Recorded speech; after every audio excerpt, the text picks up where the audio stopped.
I am the greatest. I wish I was 50 years younger and I'd kick your ass. You won't do shit. Just stick and move. And just waking you up and saying, now stick and move. Keep your hands up. Welcome to a new episode of the Stick and Move podcast. I'm your host, Trey, here with my co-host, Sam. And today we are talking about the very controversial Canelo, but we're going to put him against the giants of the 2000s middleweight boxing class. So before we break down who's number 5, who's number 4, the way this works is it's a hypothetical dream scenario where we rank. If Canelo was during this time or vice versa, where would Canelo rank? Who would do the best against him and who would do the worst against him?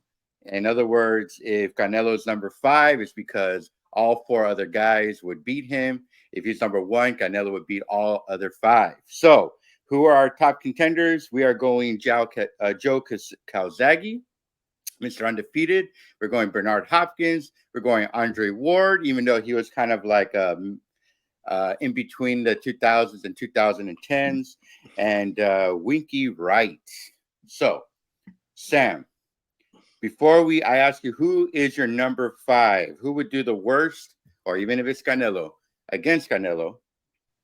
Why do you think whenever you and I talk about Canelo on this podcast or anywhere, why is he so neither 100% loved or 100% hated? Why is there no in between with this guy? I think because a lot of people accuse him of ducking certain fighters. Okay. All right. You know, or knocking out fighters that were. I mean, it happens to all the fighters. Right. You know what I'm saying? That were past their prime. Right. Also the positive. You know, the steroids or whatever. People seem to not let it go. Right. Which was proven wrong, by the way, but go ahead. Yeah. And I'm going to be honest here, and I have to be honest. Talk to me, bro. I think a lot of people just don't like him because he's Mexican and he's the face of boxing. Ooh. You know what? There's a lot of truth to that, man. I agree with you. I think that comes with the territory. You and I have talked about this before. When you're the face of boxing, you're neither fully loved or fully hated. Look, when Mayweather was the face of boxing, same thing. And it's so funny because once they call it a career, no matter how much you love them or how much you hate them, people tend to come around to the nostalgia of the greatness of that boxer. And we tend to not appreciate them when they were active. We tend to appreciate them after they've called it quits. You know what I'm saying? So I can see what you mean by that. I totally agree. So let's get on with it. Who is your number 5? Is Canelo your number 5? Or who would do the worst against Canelo? Talk to me. I think my number 5. Well, I got my number 5 as Winky Wright. Okay, I think I have him as he was a great fighter, bro. But there was something that he got criticized a lot about. Is the guy was always on defense. Right. You know what I'm saying? And I think, honestly, the way he came forward, and he was not much of from what I saw, a guy that uses the whole ring to fight. Right. I think that Canelo would pick him apart. I mean, the guy would not move. The guy's going to stand in front of him. The punch output that Ward, Winky Wright. Sorry, Winky Wright. I mentioned Winky Wright, right? Yeah. Winky Wright. It's just not enough to keep Canelo at bay, bro. In my opinion, I think he would do the worst out of all the other guys. You know what? I actually, man, for the sake of conversation. Hey guys, Trey here. If you love today's controversial episode and you want to see our channel grow, please drop a like, subscribe, and also comment. Sam and I are always going back and forth with those commenters on our controversial topics and opinions, and we love it so much. So go ahead and hit that like button. hit that subscribe, most importantly, so our channel can grow and we can give you guys the best content as possible. Sam and I were always uploading multiple videos a week, and we want to continue doing that, and we need your help. So go ahead and subscribe, guys. And most importantly, like I always say, don't forget to stick and move, baby. I'm going to agree with you that he is also my number 5, Winky Wright. And here is the reason why I also have him my number 5. When it comes to his career, bro, like exactly the only way I can see him beating Canelo is that he would have to make this a boring fight. That high guard he always had, look, that is a defense that Canelo would just eat up on points all day long. You know what I'm saying? Look, Canelo is not it's not the type of fighter to stick and move. He tried that with Triple G Part 1, and it drew a draw, no matter how much criticism it deserves or not. And even then, he was still highly active. I think that high guard that Winky Wright had, oh, dude, he would have to really, you know, for the sake of the podcast, stick and move. And at times, honestly, besides that little run that he had in his career, remember he was kind of like on the fringe of being a top tier boxer. Yes. And then around the 2006, 2007 era, he just exploded, you know, beating Corte and Trinidad and Mosley twice. He had like a nice little 2-year run where he became that southpaw boogeyman that nobody wanted to fight. He would have to make the fight boring, in my opinion, to win this bout. But I think Canelo would just bring him to the center of the ring and just chop him. That high guard, how do you beat it? You hit on the sides, you hit on the ribs, you break them down that way, and Canelo can punch in volumes. So I also have him my number 5 for that context. You have anything to say on that? No, I agree 100%. I can see a 10-2 fight for Canelo. You know what I'm saying? Canelo would just capitalize for the first 10 rounds, give Winky Wright, you know, 1 or 2 of the last rounds, but it's not going to be enough to stop. It's not enough output, bro, to stop Canelo. And you got to remember, early on in his career, you know, in the 98, 99, 2000 fringe, he struggled a lot. I mean, I remember when he struggled with Fernando Vargas. He lost that fight. Yeah. It was a split decision. Right. Yeah, dude. And that's when Vargas was undefeated, but for Fernando Vargas, I never really bought into his career at that time, if that makes sense. You know, I never really was a fan of his style. I know a lot of people loved him, but when he fought those top tier fighters, Fernando Vargas, he just, you know, he never showed up, in other words. You know what I'm saying? And for doing that, I don't know. I think that's a strike against Winky Wright. And you got to remember also, Vargas was a brawler. You know what I'm saying? Canelo would bring that kind of style to the fight, but with intelligence. You know what I'm saying? Exactly, and let's not poo-poo the fact that Canelo is a master defenseman as well. You know, so I'm cool with that being number 5. Who is your number 4? Talk to me, brother. Oh man, this is tough, man. I got it between. I'm gonna have to pick one, but I'm trying to imagine if the fight were to happen in 2000. You know, that's what I'm trying to imagine. Right. I think number 4 would be Hopkins. Ooh, okay. I think that Hopkins would dare to become great and open himself up to Canelo. And I think that Canelo's power would be more than Hopkins has ever dealt with. You know what I'm saying? Imagine a James Toney, you know, you know how James Toney waits for that one punch, you know, devastating hook or whatever he throws, you know. But imagine, you know, just in bunches like Canelo with a chin. You know what I'm saying? And I just don't think that Hopkins would have the power to scare or to hurt Canelo, in my opinion. And I just think that the ring IQ of Canelo is more than anybody that Hopkins has ever boxed against. That goes without saying. A lot of for me when dude, I was the biggest Bernard Hopkins fan, especially in that 2000 push that he had, that resurrection of his career that he had. Being an okay kind of fighter in the 90s, but then in the 2000s, he really splashed on. When it comes to Bernard Hopkins, though, I do not have him my number 4. And the reason why I think Bernard Hopkins is a little bit more of a slick fighter, he is so disciplined, in my opinion. To me, he was kind of, I know this can draw a lot of criticism, but just hear me out. He was kind of like Floyd Mayweather-esque in the sense that Floyd Mayweather never lost patience. He stuck to his game plan. He didn't care if the fight looked bad or not. That's Mayweather's career. He's either criticized by his style in the ring or he's loved by the style in the ring. I think Bernard Hopkins, he had that intellect. Once he made that leap in his record as a boxer, or in his career in a boxer, to become more of a smart fighter, I think he learned patience and discipline.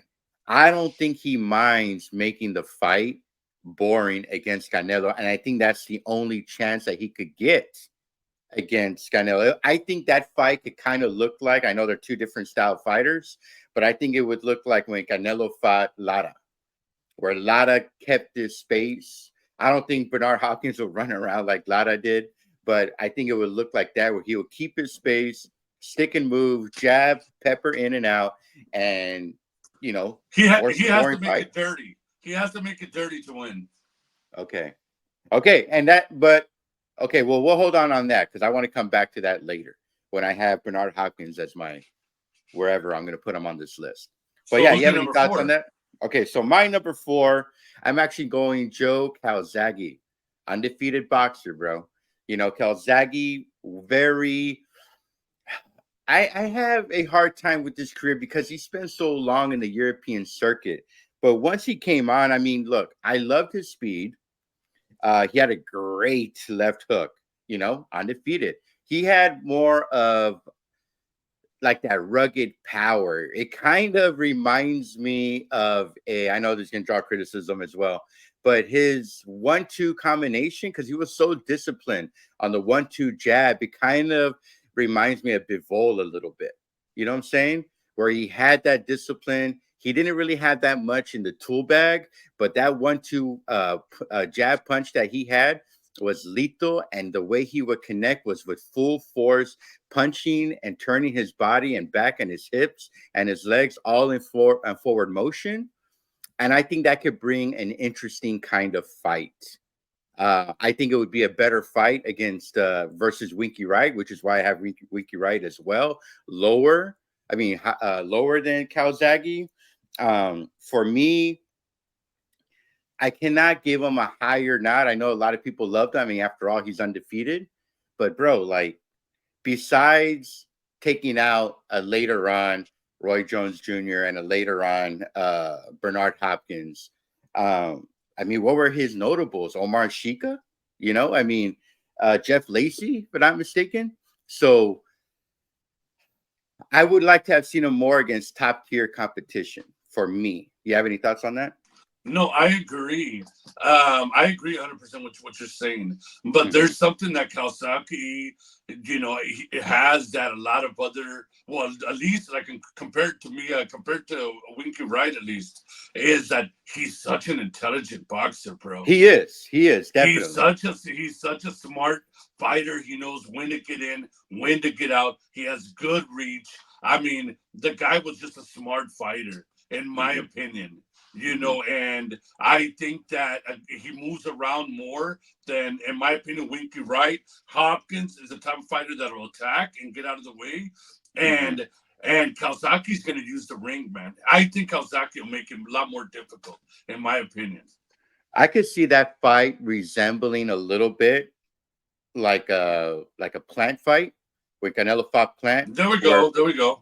Yeah, I'm not saying because he didn't, Calzaghe didn't use the Philly shell, but what I'm trying to say is I think he would use the ring for generalship, and if he can hold off the body punches from Canelo and the stiff jabs that Canelo loves to do with the hooks and everything. I think he could tire him out and maybe squeak out an 8-4, maybe a 7-5 kind of fight versus Winky Wright, where I agree with you. It could be a 10-2, 11-1, 9-3 kind of fight. Calzaghe definitely had that intelligence. If there's anything that, American boxers or, Western boxers can learn from European fighters, is that they know how to fight with intelligence in the sense that they know how to use the ring. But unfortunately, they just, for the most part, they never have that chin or that endurance or punching power to match that ring generalship that most of the greats from the European circuit have. But I think Canelo would eventually break them down. It'll be too much. I think it would look like Caleb Plant, a late knockout kind of thing, TKO maybe. That's where I would have it. Any last thoughts on that? Yes, no, 100%. I just, I feel that he has a high IQ in the boxing ring, and he's going to use, like you said, the ring. He's going to use it when he gets hurt. He's going to get out of the way. And the reason just letting you know, I got Calzaghe as my number 3. Go ahead, lean into it. Just go right into it. I got Calzaghe my number 3 because I think he's more intelligent. I think that I understand. He's fought to Mark Shika and Taylor and these guys, but I just feel that he's a more rougher, more rugged type of fighter, and he's not going to get set up in traps that easily. And he's intelligent, and the reason I got Hopkins and Winky Wright lower is because I feel that Hopkins will be more daring and can get into trouble. And I don't think that Calzaghe's going to put himself in that position and make the fight a lot more difficult, in my opinion. No, that's a great point. Calzaghe, very underrated, very forgotten fighter, especially when it comes to the undefeateds. Coincidentally, there's 2 undefeateds, him and Andre Ward, on this list, on this episode that we're talking about. But they are both kind of 2 of the most underrated boxers of all time. And it just goes to show you. I'm trying to think, other boxers, I mean, that have been forgotten, that are so underrated, that them two, when you and I had our top 3 most underrated, they both made my top 3 list because, they're just forgotten, man. And I think that's a shame because I think they brought a lot to the ring. Before we go to my number 3, what do you think of this era, the middleweight era? I mean, they had so many good fighters that we even left off that people are going to be like, what about Jermaine Taylor or other kind of boxers that were in the 2000s? What would you say about this decade of middleweights? Look, I'm going to say this. Jermaine Taylor didn't have a chin, but I'll say this. But I'll say this, just to let everybody know. Yeah, Shane Mosley. Shane Mosley had the speed, and we all get that, but he can get knocked out. We're talking about the 2000s. Yeah. And in today's middleweights, right now, Canelo's dominating. But I'll tell you one thing. I just want to throw this in there right now. Right. If we were talking about Canelo versus the 90s middleweights, that would have been a different topic. I thought about when you and I were coming up. They were dangerous, bro, in my opinion. The 90s middleweights, we're going to get to that eventually. I wanted to do something a little bit more modern, so that's why I chose 2000s. That's why you and I chose 2000. Sorry. So we'll get to that. That'll be a future episode for sure. Canelo versus the 90s boxers, the 90s middleweights. But yeah, that's my number 3. That's my number 3, Calzaghe. I think he's just a smarter fighter, and the dude's intelligent. He knows how to use the ring. I mean, the guy has a great IQ, and I think he'd give Canelo huge problems. So how would Canelo win that fight for you? In my opinion, how does the fight look? In my opinion, Canelo. Man, I hate to say it, but no, I have to say the way I think. I think Canelo catches him at the end. Right. Exactly like you said about the whole Caleb Plant situation, where you're going to see Calzaghe use the ring, use his defense, use his IQ, get away from the heavy punches, and Canelo's going to eventually catch him at the end. Yeah, I think so too. Look, we're underestimating, the intelligence that Canelo has. Yeah. I honestly think that his downfall when it comes to boxing, look, well, I'll get to that point in a minute. I think that the one thing that's the real weakness in his game is just his endurance. If he could ever fix that. I mean, I remember in the COVID time in 2019, 2021-ish, when he was making his undisputed claim in during that in the 168 and the poundage. I think that was the best time for him where he had great endurance. But lately it's kind of been tested. Yeah. Again, he's gone back. Although his endurance did look great against Charlo. But we'll see how he looks like again. Supposedly Charlo again. We'll see the Jamal this time. But my number 3, bro, is very controversial, and I got my reasons for it. It is 32-0 Andre Ward. Oh my God. Yeah. Look, brother, look. I know it's a controversial take, but and I take into account his bouts with Kovalev, especially part 1, not part 2, because he knocked him out early. Look, he struggled a lot of times against boxers.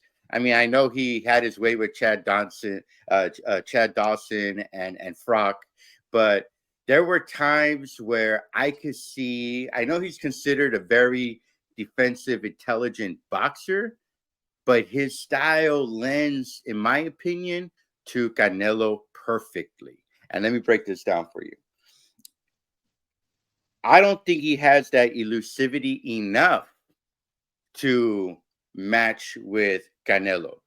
And I know a lot of people compare his undefeated record with Floyd Mayweather. And the reason why Floyd Mayweather succeeded so well in schooling Canelo, that is, to me, one of the most underappreciated things about Floyd Mayweather that many people don't really talk about him, is his flinching defense. Okay? Floyd Mayweather can flinch in defense and make you swing and miss.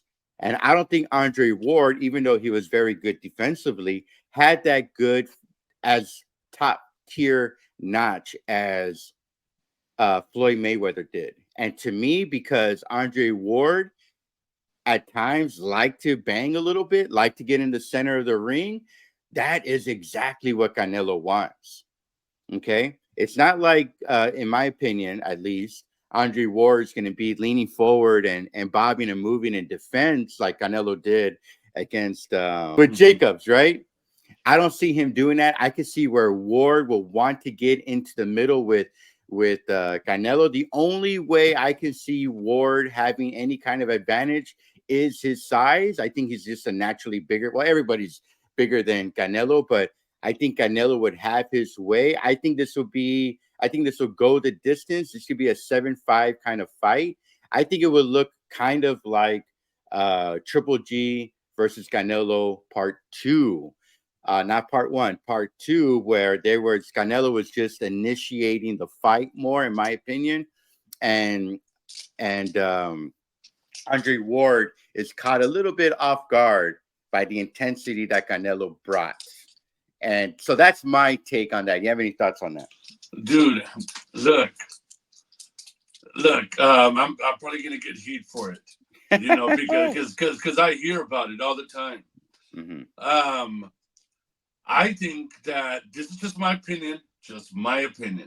I think that Andre Ward is a boring fighter. I think that's why he's forgotten. Yeah, I think that's why he's forgotten. For me, he's a boring fighter, and what he had was he was a clean professional boxer. Yes, but there was nothing special about that guy, in my opinion. It wasn't the speed. He didn't have a one-punch knockout power. He wasn't a great, with the footwork, in my opinion. Mm-hmm. I totally agree. I see a Andre Ward versus Canelo fight being like exactly like fighting Triple G. You know what I'm saying? Yeah. It's just that I don't think that that Andre Ward has ever fought somebody as special with the resume, with the speed, the footwork, defense, and the country behind him, like Canelo. Like Canelo. And It's too much. right. Is he your number 2 then? Yes, Andre Ward is my number 2. I just feel that Canelo has too many tricks on his sleeve. I think there's too many tools. I think he has too many weapons. I think he has an advantage in speed. I think he has an advantage in power. I think Canelo has an advantage in defense. I think Canelo has an advantage in experience. And there's a lot of talking about Andre Ward, Canelo, bro. I'm going to say something. Canelo, he is. It would be like watching Floyd versus Canelo at 23 years old. I think that Canelo would school Andre Ward, in my opinion. That's where I love that take. This is where I'm going to go with it, because you and I have the same. Well, I have 3, you have 2, so we're going back to back on Andre Ward. To me, the only way Andre Ward wins this fight is if Canelo lets him win the fight. There are 2 types of Canelo. You and I have been watching Canelo since he was fighting down here close to the border where we're from, when he was 15, 16 years old. There's 2 types of Canelo fighters. There's one where he wants to show the world the multiple tools that he has in his bag. Yeah. And then there's the one where he outsmarts himself, where he tries to fight a fight that he's really not accustomed to. When he tries to box, that's where the controversy comes in. That's where when he's trying to be too smart. Let's just be honest with each other. When Canelo comes in supreme shape and he wants to end the fight early, show everybody not to mess with me, he is unbeatable. I think the only way Andre Ward wins this fight, if Canelo goes into that bout and be like, yeah, he's undefeated, but I'm going to give him a boxing lesson. And if Canelo tries to make that fight boring as well, kind of like when he fought Kovalev, catching him in that 11th round, I think that could make the fight a lot closer than anything. I think Canelo, if he goes in there, the attitude, like, I want to end this fight early, I think I can actually see Canelo knocking him down like Kovalev knocked down Andre Ward in that first bout. But I think it could go down. He'll go down by a liver shot if that's the case. So I agree with you with him being your number 2, except he is my number 3. Okay. So who's your number 2? My number 2 is Canelo, and it goes to this. None of these guys, even my number 1, obviously being Bernard Hopkins, none of these guys are going to knock out Canelo. None of them have the power to knock this guy out. I think he goes down each and every single one of them, and I'll explain why Bernard Hopkins gets the best of him in a little bit after your reasoning for your number 1. But, dude, what makes Canelo impressive is that he has fought every single style. Yeah, some styles he didn't look as good as the other, but he fought Mayweather style, he fought Lara style, the Cuban style, and despite what people might think, even in defeat, you learn something. This is why Canelo has transcended becoming the face of boxing, because he learned from these styles. He just didn't stick to a simple discipline where he was just going to be one type of fighter. Yes, we know him as a brawler, kind of contradicts of what I said about him and Andre Ward, but that's what made him that's what's making him so special. He learned how to bang with Triple G. The first fight, he tried to be that boxer type of fighter, and it didn't work out. Well, I think it did. You and I both had him winning when we did the episode, when we rewatched it, but he's evolved every single time. What did he do the second fight? He came after him. You ask all the top boxers in Triple G Canelo 2, all the top boxers says Canelo won that fight. We go to the third one. You just see the different styles. He's challenged himself at going to 175, beating Kovalev. losing to Bivol. But look, even with the heavy-handed Bivol still couldn't knock him out. Going to 175, starting from 154, going to 175, and claiming a title. This guy is war-tested. I don't think any of these guys, besides Bernard Hopkins, which I'll explain in a minute, has their chance. So Canelo's your number one. Go ahead and feed off of that. Yeah, Canelo's my number one. Is exactly what you said. It's experience, it's different styles. Look at the way he attacked Triple G in all three fights, all different styles. At the end, the third fight, where he stood in front of Triple G and said, "All right, I'm gonna fight your fight." Dude, they bang back and forth, monstrous punches. The way he attacked Jermell, the way he approached the fight with Billy Joe Saunders, the way he approached the fight with Caleb Plant. I mean, dude, the beautiful masterclass he put against Cotto. I mean, dude. And he was so young at that time, bro. And he was so young at the time. And he learned so much from Floyd. He learned so much from that fight. Daniel Jacobs couldn't touch him. No, he's my number one, bro, just by sheer experience. The styles, he's not one-dimensional, and he has power, he has defense, and dude, he has footwork, bro. And he's my number one fighter, bro. I don't think none of these other four guys would beat him. Yeah, I agree with you. And look, I'm just going to go straight into my number one. Look, for me, Bernard Hopkins, he was a fringe fighter. He fought he fought at super middleweight, and he fought at light heavyweight, he fought at middleweight as well.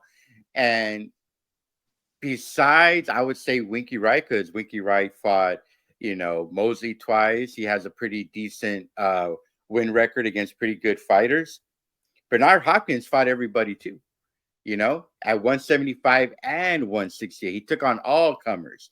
And I think that experience as well would give Bernard Hopkins a little bit of leverage. Now, why do I have Bernard Hopkins my number one? We kind of touched on it when you had him your number 4, right? You have Bernard Hopkins number 4. Is because, look, bro, Bernard Hopkins, in my opinion, is up there as the most dirtiest fighter of all time. I think he would make this fight so dirty, not to mention so boring. He is smart enough to keep that discipline. Like I mentioned before, use the ring for space, use his footwork to get in and out. But Canelo is going to want to bang in the middle. He's going to want to cut off the ring. And when Bernard Hopkins leans on him, I could see him fighting dirty. One thing we haven't really experienced much from a Canelo fight is somebody fighting dirty with Canelo. I don't think I can recall. I know Bivol did a little dirty work with his elbows and stuff, but I haven't really seen Canelo fight a dirty fighter since his early days. A lot of people tend to, go into the ring with a little bit of fear when they fight him. I think B-Hop would make it dirty, and I could see where Canelo might break his discipline and start throwing those wild haymakers where he starts missing completely. And Bernard Hopkins looks like he's in defensive control. That's the way by the way, Hopkins is not going to knock him out either. I'm just making that clear. I think that fight goes a distance. I think Bernard Hopkins wins on points. And I think I could even see like a draw scenario. So I see this like a 7-5 or even a 6-6 kind of fight. I think Bernard Hopkins breaks the cool of Canelo by fighting dirty. You have any thoughts on that? I could see that happening. That's why I mentioned that earlier. Yeah. I said, Hopkins is a dirty fighter. Let's not forget. I mean, this is just from what I saw, guys. All right, my opinion. What I saw was he was using a lot of. He goes in to throw a punch against like what he did with Trinidad. He would use his head a lot. You know what I'm saying? Yes, he did. Yeah, he uses his head a lot to go in there. And I think that if the fight were to happen, I think that, believe it or not, I think that Bernard Hopkins would get so dirty he'd get disqualified. Okay. In my opinion. He'd be like Pilata. Yeah, he'd get disqualified because Canelo's just too smart, bro. In my opinion. And I just think that his defense is better than anybody that Hopkins ever, fought against. And I mean, he's no De La Hoya, dude. This is Canelo. I mean, the guy has defense. He has power. Come to the body. Hopkins is going to come rushing in, and Canelo's just going to wait for him, in my opinion. Yeah, I agree with you, man. So look, that's your top 5. That's my top 5, guys. In the comments, tell us where Canelo would rank, who would beat him, who would do the best, who would do the worst against Canelo. Tell us why, and we'll leave it at that. Do you have any final words for our audience out there, my man? Yeah, I would like to thank everybody that, is commenting, liking our channel, and subscribing to our channel. Continue sharing our channel. And if there's any ideas or fights that y'all want us to talk about, let us know, and we'll make an episode. Absolutely, guys. We love the love that you guys are giving us on the comments. Sam and I are trying to respond as much as possible. We will get there. Just keep the comments coming. Like I said, we're a little bit over 500 followers right now. We're trying to get to our next goal of 1,000. So please, like Sam says, share our channel, and that way we could keep pumping out that comment. And we'll leave it at that until next week, next Monday, next Wednesday. Like I always like to say, don't forget to stick and move, baby. I am the greatest. I wish I was 50 years younger and I'd kick your ass.